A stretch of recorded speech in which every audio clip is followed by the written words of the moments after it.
करो, वो जो लाल वाला बटन है उसके साथ सूर्य नमस्कार करो या फिर अनुलोम विलोम, मुझे नहीं पता, बस क्लिक हो जाना चाहिए।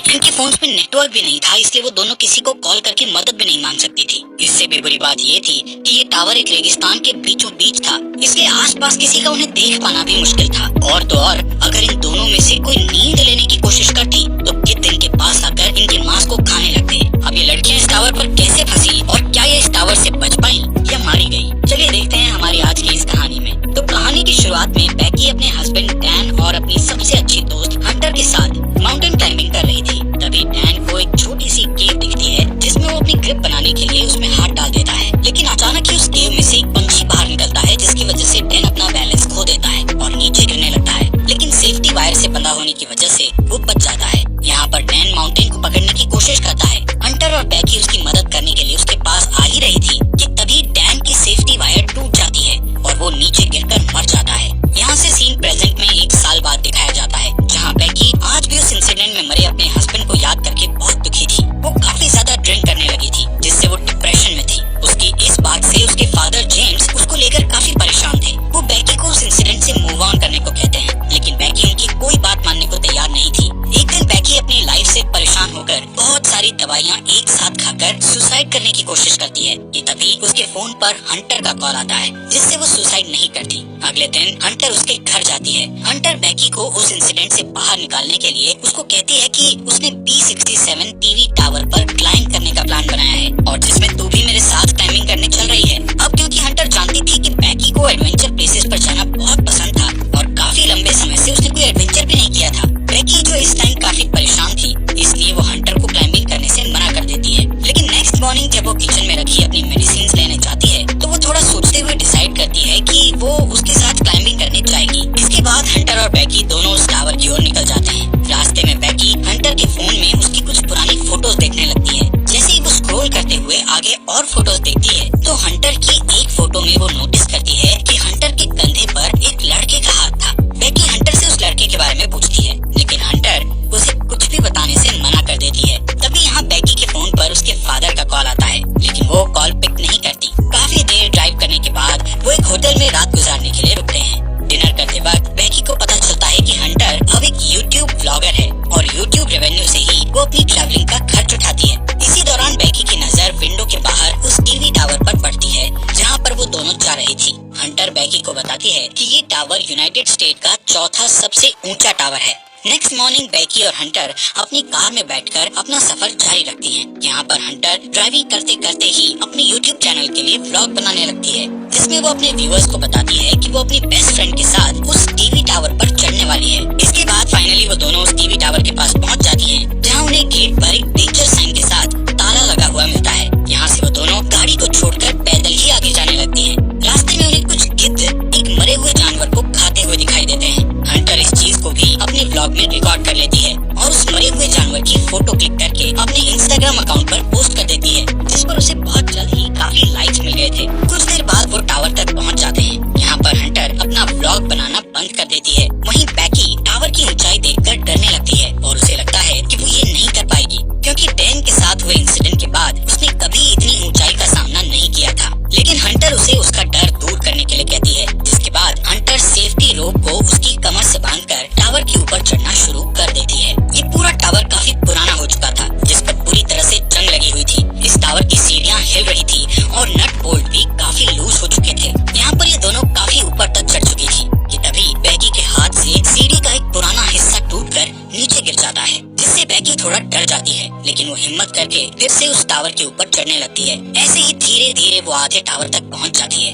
यानी 1000 फीट ऊपर, जहाँ से शहर काफी छोटा दिखाई दे रहा था। ये दोनों यहाँ पर कुछ देर आराम करती हैं और पानी पीने के बाद फिर से क्लाइंबिंग करने लगती हैं। थोड़ी देर बाद वो 1800 फीट ऊपर पहुँच चुकी थी और अब उन्हें सिर्फ 200 फीट ही ऊपर चढ़ना था। बैकी इतना ऊपर चढ़कर काफी डरने लगती है, क्योंकि वहाँ हवा बहुत तेज चल रही थी और सीढ़ियाँ भी काफी पुरानी होने की वजह से हिल रही थी। वो हंटर से कहती है कि अब उन्हें वापस नीचे जाना चाहिए, लेकिन हंटर उसे बोलती है कि अब इतनी ऊपर आकर उन्हें हार नहीं माननी चाहिए। जिसके बाद वो वापस से ऊपर चढ़ने लगती हैं। यहाँ से टावर के ऊपर चढ़ने का रास्ता काफी खतरनाक था। रास्ते में लगी कुछ डिस्क को हंटर ने काफी आसानी से पार कर लिया था और अब वो बैकी को भी उन्हें पार करने में मदद कर रही थी। अब जैसे जैसे वो ऊंचाई पर जा रही थी, वैसे वैसे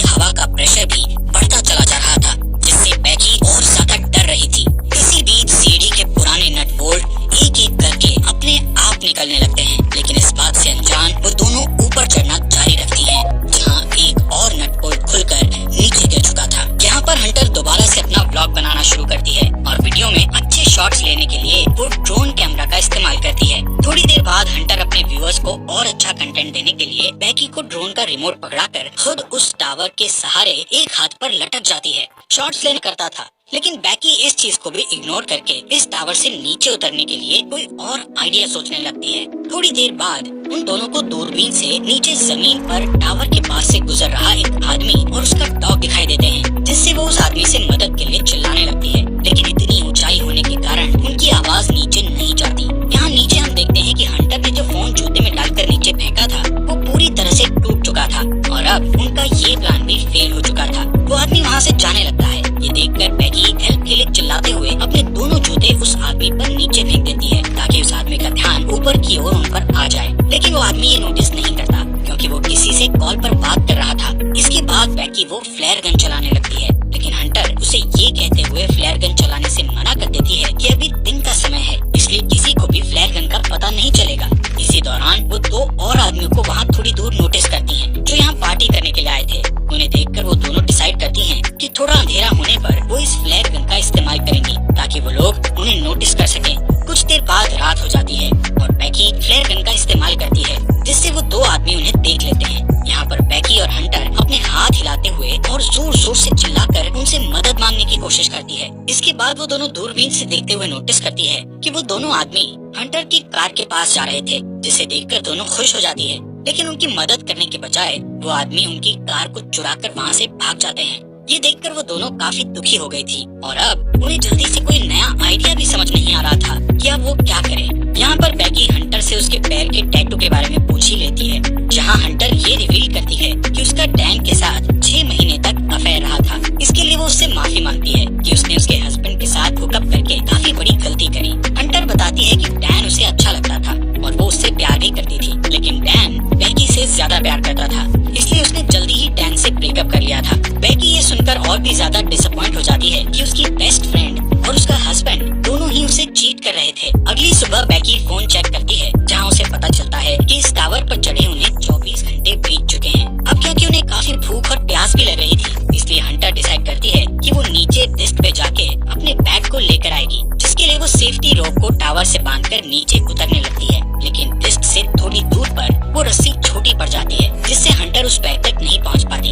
अब उसके पास कोई और चारा नहीं था, इसलिए हंटर अपने साथ बड़ी रस्सी खोलकर उस पर लटककर जंप लेते हुए डिस्क पर कूद जाती है। वो बैग को उठाकर उसमें से पानी की बोतल निकालकर पीने लगती है। इसके बाद वो अपनी सेल्फी स्टिक की मदद से बैग को रस्सी से लटका देती है और खुद भी कूदकर उस रस्सी को पकड़ अपने फादर के लिए एक वीडियो मैसेज रिकॉर्ड करती है, जिसमें वो बताती है कि वो वापस घर आना चाहती है। वहीं दूसरी ओर उसके फादर जेम्स भी उसको लेकर बहुत परेशान थे। अगले दिन जब बैकी इस टावर पर सोई हुई थी, तब एक गिद्ध आकर बैकी की चोट पर से उसका मांस खाने लगता है। लेकिन अब क्योंकि बैकी को काफी भूख लग रही थी, इसलिए वो उस गिद्ध को जोर से पकड़कर टावर के मेटल से उसे जान से मारकर खाने लगती है, जिससे उसमें थोड़ी जान आती है और वो रस्सी के सहारे नीचे डिस्क पर उतरती है, जहाँ हंटर की डेड बॉडी पड़ी थी।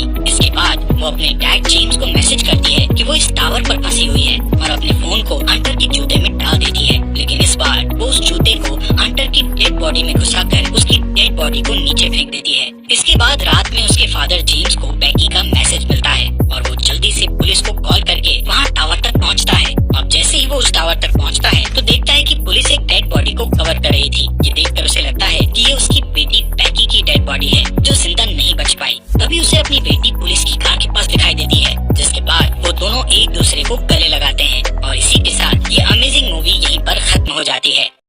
अगर तुम लोग नए हो तो सब्सक्राइब करो, वो जो लाल वाला बटन है उसके साथ सूर्य नमस्कार करो या फिर अनुलोम विलोम, मुझे नहीं पता, बस क्लिक हो जाना चाहिए।